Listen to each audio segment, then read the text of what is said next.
You have been doing everything right. You cut the sugar. You started moving more. You tried intermittent fasting, then stopped, then tried it again.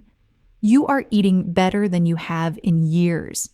You are doing everything the fitness world told you to do at 30, and your body is not responding the way it did at 30. And here is the part nobody in the wellness industry is telling you. That is not a failure. That is biology. After 50, your body operates on a completely different hormonal architecture than it did in your 30s. The same strategies that worked then do not work now. Not because you are doing them wrong, but because the problem has changed. The hormone that is storing fat around your middle after 50 is not the same hormone you were fighting at 35. It is deeper, it is older, and it responds to completely different things. This is not about cortisol alone.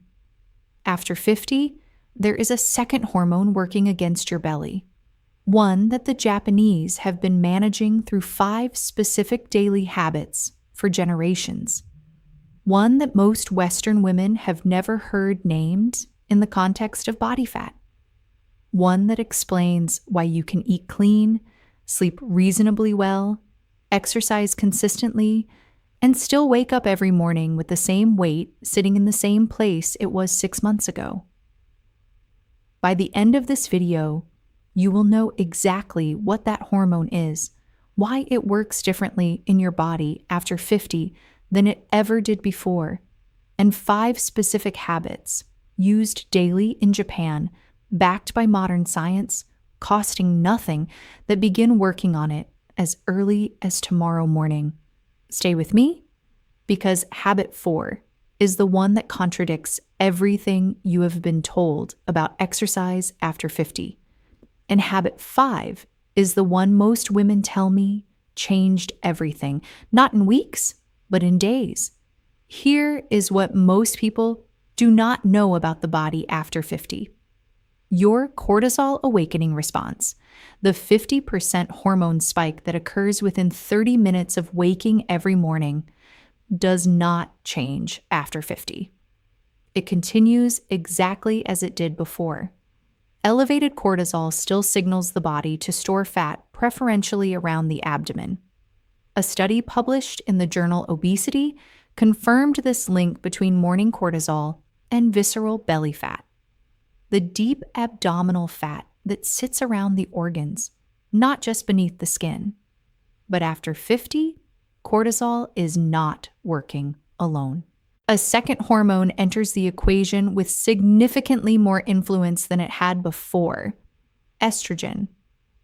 Throughout your reproductive years, estrogen played a quiet but powerful role in where your body chose to store fat, primarily in the hips, the thighs, the lower body. When estrogen levels were relatively stable, that distribution was consistent. The waist stayed relatively protected. After 50, specifically in the perimenopausal and postmenopausal years, estrogen declines. And when estrogen declines, the body's fat storage instruction changes. Without estrogen's influence directing fat toward the lower body, the abdomen becomes the primary storage site. The belly that appeared or expanded after 50 is not primarily a diet problem. It is a hormonal redistribution problem. A study from the Journal of Clinical Endocrinology and Metabolism found that the shift in fat from peripheral to central storage after menopause is directly correlated with estrogen decline. Not caloric intake, not reduced physical activity, estrogen. Which means fighting it with the same tools you used in your 30s, calorie restriction, intense exercise, strict food tracking, is fighting the wrong battle with the wrong weapons. The Japanese approach is different, and it works. Japan has some of the lowest rates of menopausal weight gain among industrialized nations. Researchers who study this consistently arrive at the same 2 explanations. First, diet. Second, 5 specific morning and daily habits that regulate both cortisol and estrogen metabolism in ways that Western daily life simply does not. 5 habits, all free. Let us go through everyone. Habit 1, Asa no Mizu, morning water. And this one has an additional mechanism after 50 that it does not have at 30. Here is what most women over 50 do first thing in the morning. They get up, often earlier than they would like, and they reach for coffee immediately before anything else. Here is what that does to a body that is already navigating declining estrogen. After 7 or 8 hours of sleep, your body is dehydrated. Your cells are running on reserves. Your cortisol awakening response is already 40 to 50% elevated. And caffeine, hit against a dehydrated body at the cortisol peak, amplifies that spike further. A mechanism Dr. Andrew Huberman at Stanford has described as pouring fuel on a fire that is already lit. But after 50, there is a second layer. Dehydration directly impairs the liver's ability to metabolize estrogen.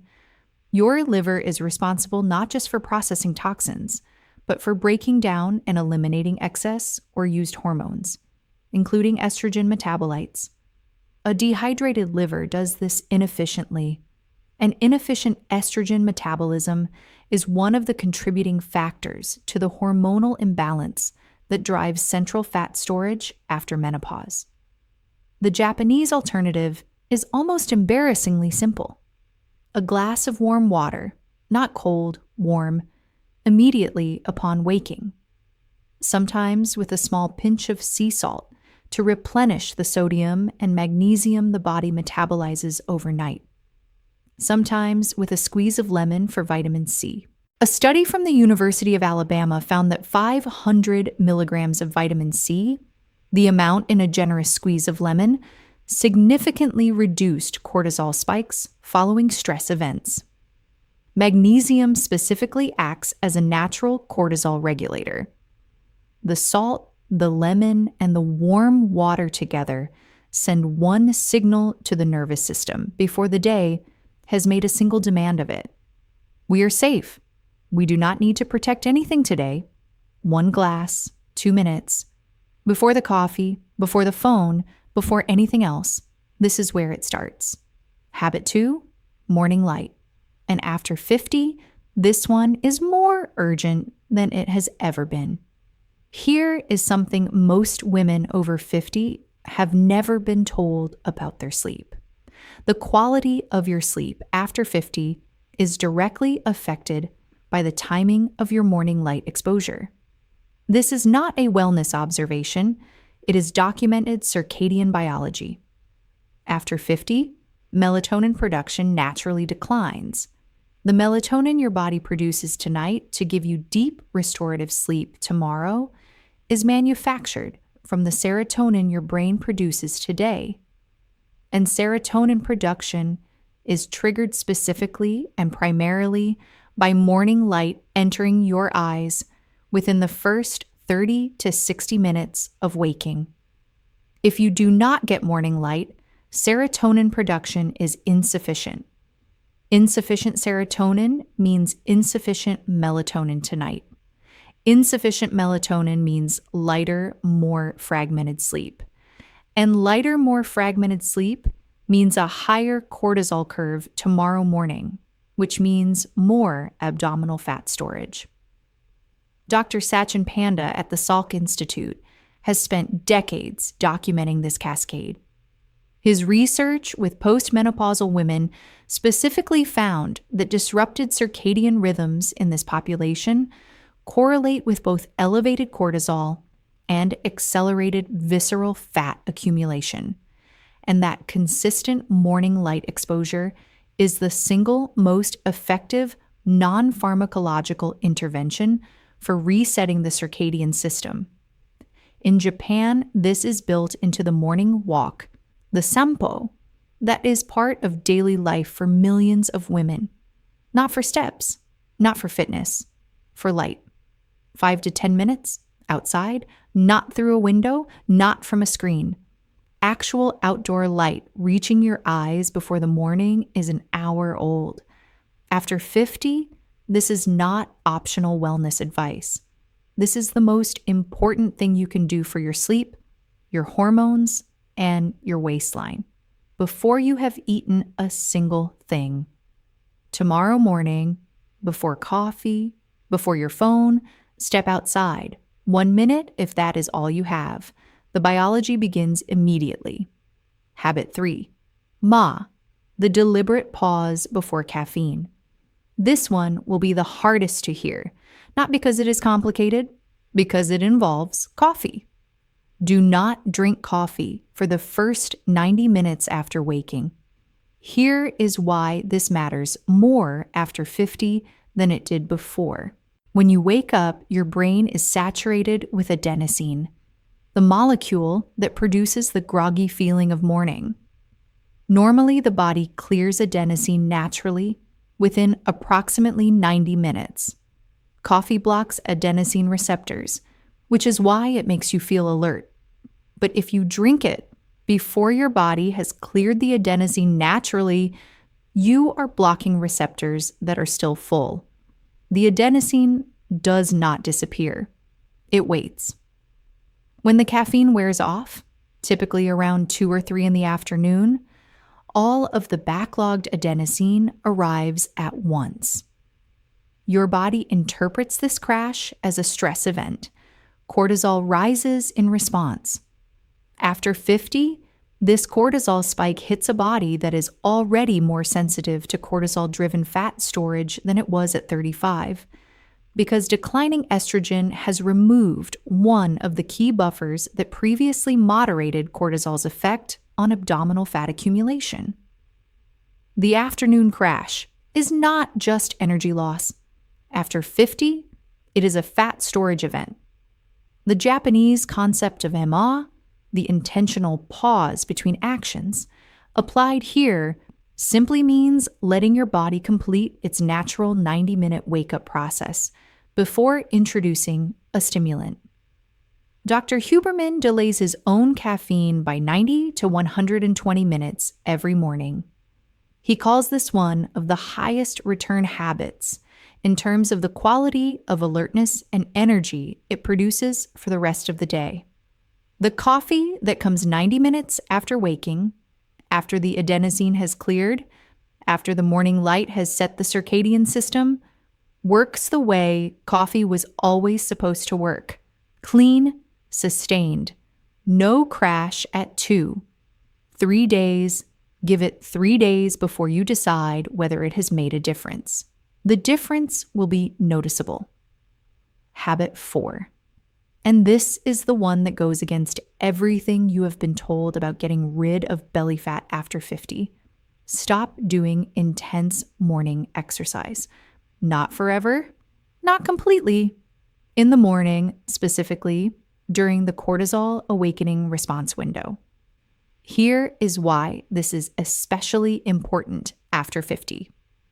When you perform high-intensity exercise first thing in the morning during the natural cortisol peak, you are adding a physical stress signal on top of an already elevated hormonal stress state.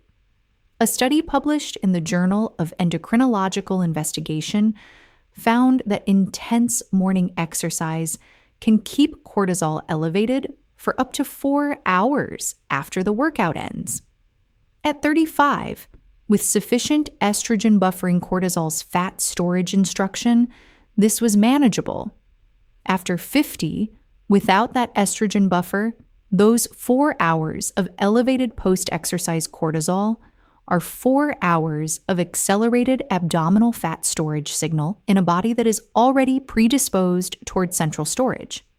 The exercise that feels productive is, hormonally, making the problem worse. The Japanese alternative is sanpo, the gentle morning walk, 20 to 30 minutes, unhurried, outside. Stanford researchers identified a phenomenon called optic flow, the visual experience of the world moving past your peripheral vision as you walk through it. This specific visual pattern has a measurable calming effect on the amygdala, the brain's threat detection center. When the amygdala is calm, the cortisol system de-escalates. When the cortisol system de-escalates during the morning window, the fat storage signal diminishes. This is not passive.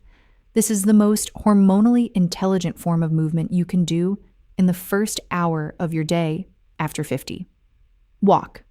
Outside, where things move past you, not on a treadmill facing a wall, not on a stationary bike. Outside, where the optic flow can do what no indoor machine can produce. 20 minutes, that is the entire practice.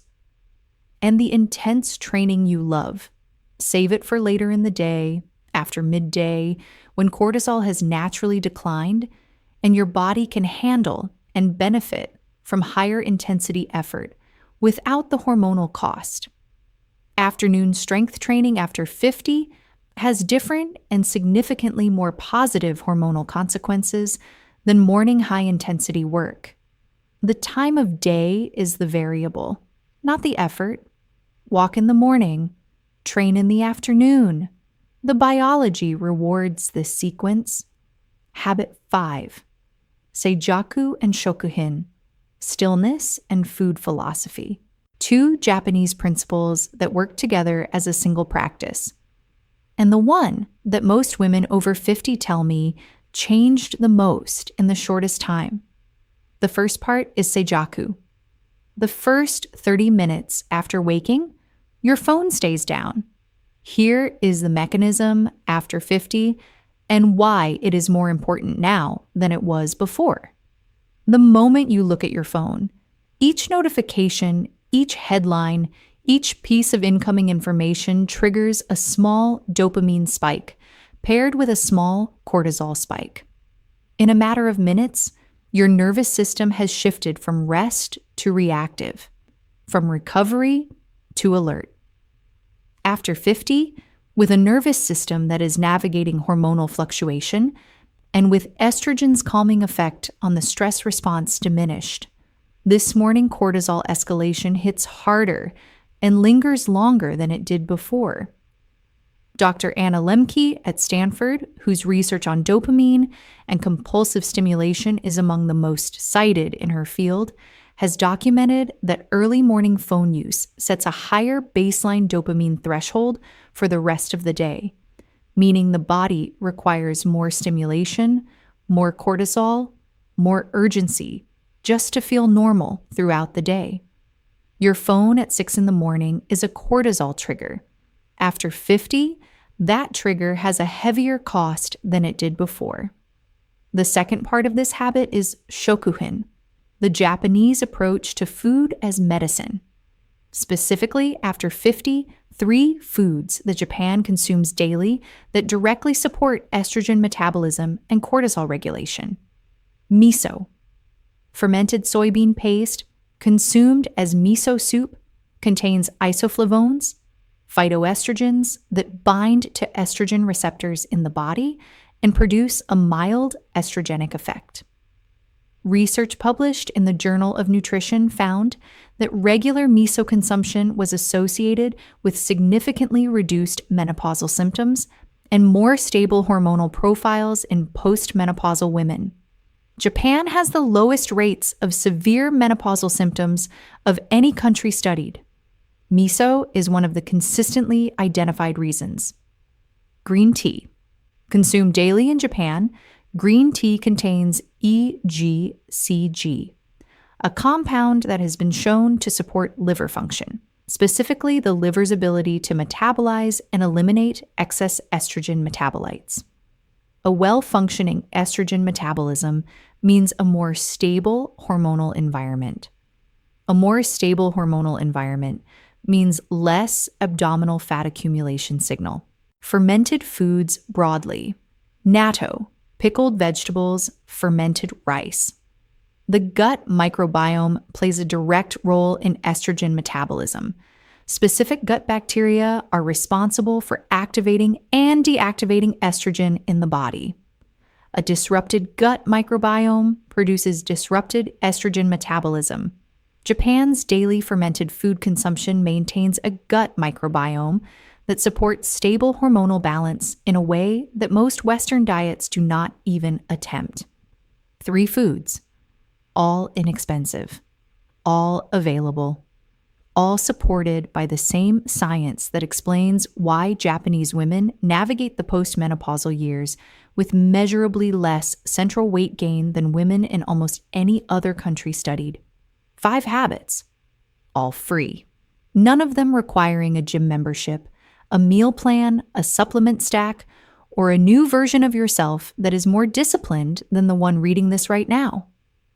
Warm water before coffee, morning light within the first 30 minutes, 90 minutes without caffeine, a gentle walk instead of intense morning exercise, the phone down for the first half hour, and 3 specific Japanese foods added to your daily eating. The belly fat you are carrying after 50 was not put there by laziness or poor choices.